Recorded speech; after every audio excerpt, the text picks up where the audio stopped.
Assalamualaikum warahmatullahi wabarakatuh. Kembali lagi sama Ibu Asri di mata pelajaran lintas minat ekonomi. Kali ini, pada pertemuan hari ini kita akan membahas materi terakhir kita, yaitu konsep manajemen. Pada materi hari ini, kita akan membahas kelanjutan dari materi yang sebelumnya, yaitu unsur-unsur dan bidang-bidang manajemen.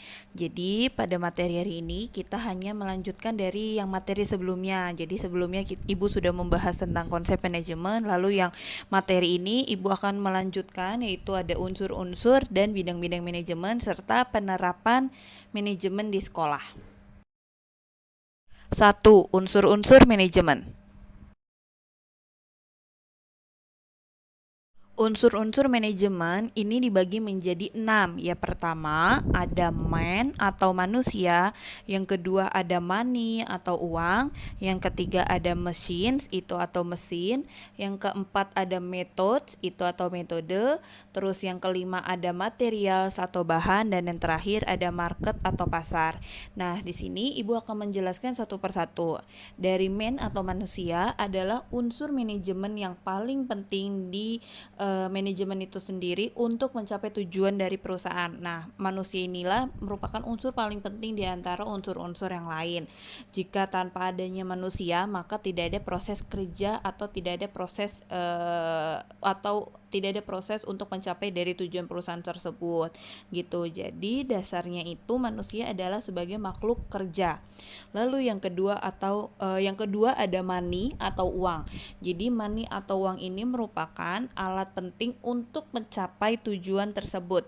Jadi kalau misalnya tadi man merupakan unsur manajemen yang paling penting, tapi kalau money itu merupakan alatnya, alat penting untuk mencapai tujuan itu sendiri. Jadi uang ini merupakan alat tukar atau alat pengukur nilai. Besar kecilnya hasil kegiatan dapat diukur dari jumlah uang yang beredar di dalam perusahaan. Jadi, oleh karena itu, uang merupakan alat atau tools yang penting untuk mencapai tujuan, karena segala sesuatu harus diperhitungkan secara rasional atau masuk akal. Nah, yang ketiga ini mesin atau mesin, alat-alat. Nah, mesin ini sendiri digunakan untuk memberi kemudahan atau menghasilkan keuntungan yang lebih besar serta menciptakan efisiensi kerja. Jadi digunakannya mesin-mesin ini itu dalam suatu pekerjaan adalah untuk menghemat tenaga dan pikiran manusia dalam melakukan tugas-tugasnya, baik yang bersifat rutin maupun yang bersifat insidental, baik untuk pekerjaan yang bersifat teknis maupun non-teknis. Lalu yang keempat ada methods atau metode. Jadi metode ini sendiri merupakan akan memperlancar dari jalan pekerjaan itu sendiri. Jadi si metode ini merupakan suatu tata cara kerja yang baik akan memperlancar jalan atau alur pekerjaan. Jadi bagaimana kita menemukan cara yang efisien dan efektif untuk mencapai tujuan itu sendiri. Jadi kalau metodenya baik pun itu juga untuk mencapai tujuannya jauh lebih efektif kayak gitu. Nah, yang kelima ada material satu bahan. Jadi material satu bahan yang ini di sini adalah bahan-bahan yang akan diolah menjadi produk siap untuk dijual. Nah, biasanya material ini maksudnya adalah bahan bakunya gitu. Bahan baku dari yang akan diolah menjadi barang atau produk yang siap untuk dijual kayak gitu. Nah, material ini sendiri juga bahan yang menunjang terciptanya keterampilan pada manusia dalam melakukan pekerjaan jasa. Nah, yang terakhir itu ada market atau pasar, di mana pasar ini sendiri adalah untuk menjual produk yang sudah dihasilkan atau yang sudah diproduksi sebelumnya. Jadi, di sini adalah pemasaran atau pasar itu merupakan sistem keseluruhan dari kegiatan usaha yang ditunjukkan untuk merencanakan, menentukan harga, mempromosikan dan mendistribusikan barang, jasa, dan ide kepada pasar agar dapat mencapai tujuan organisasi dengan memperhatikan pesaing. 2. Bidang-bidang manajemen.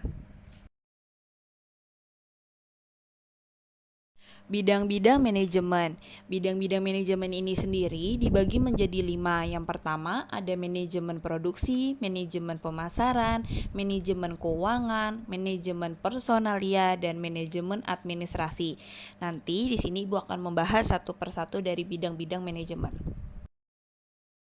Nah, yang pertama ada manajemen produksi. Jadi, manajemen produksi ini adalah pengarahan atau pengawasan secara sistematis proses perubahan transformasi dari faktor-faktor produksi atau input menjadi barang atau jasa, yaitu outputnya. Nah, biasanya manajemen produksi ini terdiri dari 3 tahapan kegiatan ekonomi. Nah, yang pertama ada tahap kegiatan perencanaan sistem produksi, yang kedua ada tahap kegiatan perencanaan dan penyelenggaraan produksi, dan yang terakhir itu ada pengawasan dari produksi itu sendiri. Manajemen pemasaran. Nah, manajemen pemasaran adalah sebuah rangkaian proses analisis, perencanaan, pelaksanaan, serta pengawasan dan pengendalian suatu kegiatan pemasaran yang bertujuan untuk mencapai target perusahaan secara efektif dan efisien. Nah, di sini manajemen pemasaran itu tugasnya adalah pertama melakukan riset pasar, perencanaan, analisis pasar, melakukan promosi produk, dan pengelolaan usaha. Manajemen keuangan. Manajemen keuangan merupakan kegiatan yang mengatur masuk dan keluarnya dana, berarti bersangkutan dengan pendapatan dan pengeluaran dalam suatu perusahaan atau organisasi. Nah, di sini biasanya manajemen keuangan itu bertujuan untuk memaksimalkan keuntungan dan meminimalisir kerugian. Nah, di sini kegiatan yang dilakukan manajemen keuangan yang pertama adalah bekerja sama dengan pihak-pihak pencari dana agar tidak terjadi kesalahpahaman mengatur keuangan yang bersangkutan dengan investasi. Lalu yang kedua adalah mengatur dan menentukan pembagian dari laba perusahaan yang diperoleh dan menganalisis laporan keuangan. Manajemen personalia. Nah, manajemen personalia ini sering disebut dengan manajemen sumber daya manusia atau manajemen tenaga kerja. Jadi, di sini kenapa dikatakan dengan manajemen sumber daya manusia atau manajemen tenaga kerja?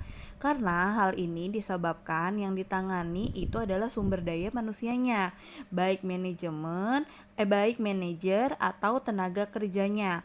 Nah, manajemen personalia ini adalah cabang manajemen yang berurusan dengan penanganan hubungan yang antara perusahaan dengan para pekerjanya, yang mencakup pertama ada penerimaan dan seleksi tenaga kerja, lalu kedua ada pelatihan dan pengembangan tenaga kerja, yang ketiga ada pemberian kompensasi atau imbalan, yang keempat kesejahteraan karyawan, serta ada hubungan industrial. Manajemen administrasi. Manajemen administratif itu sendiri adalah penerapan fungsi manajemen di bidang perkantoran, yaitu perencanaan, pengorganisasian, penggerakan, dan pengawasan kantor sehingga tujuan perusahaan dapat tercapai dengan karyawan merasa puas. Jadi, fungsi manajemen kantor termasuk pengelolaan fungsi-fungsi tersebut. Penerapan fungsi manajemen dalam kegiatan sekolah. Nah, penerapan fungsi manajemen dalam kegiatan sekolah ini dibagi menjadi 5, ada fungsi perencanaan, pengorganisasian, penggerakan, pengorganisasian, dan pengarahan. Terima kasih bagi anak-anak ibu yang sudah menonton video ibu hingga akhir. Nah, di sini sudah selesai materi kita selama semester 2 ini, yaitu di terakhir ini adalah materi konsep manajemen. Nah, ini merupakan materi atau submateri terakhir yang ibu akan bahas di semester 2 ini. Selanjutnya kita akan melaksanakan ujian akhir semester atau penilaian akhir semester di waktu yang akan ditetapkan atau akan diinfokan kembali. Nanti jika ada yang kurang jelas atau ada yang ingin ditanyakan, bisa hubungi ibu melalui WhatsApp atau komentar pribadi di e-learning. Wassalamualaikum warahmatullahi wabarakatuh.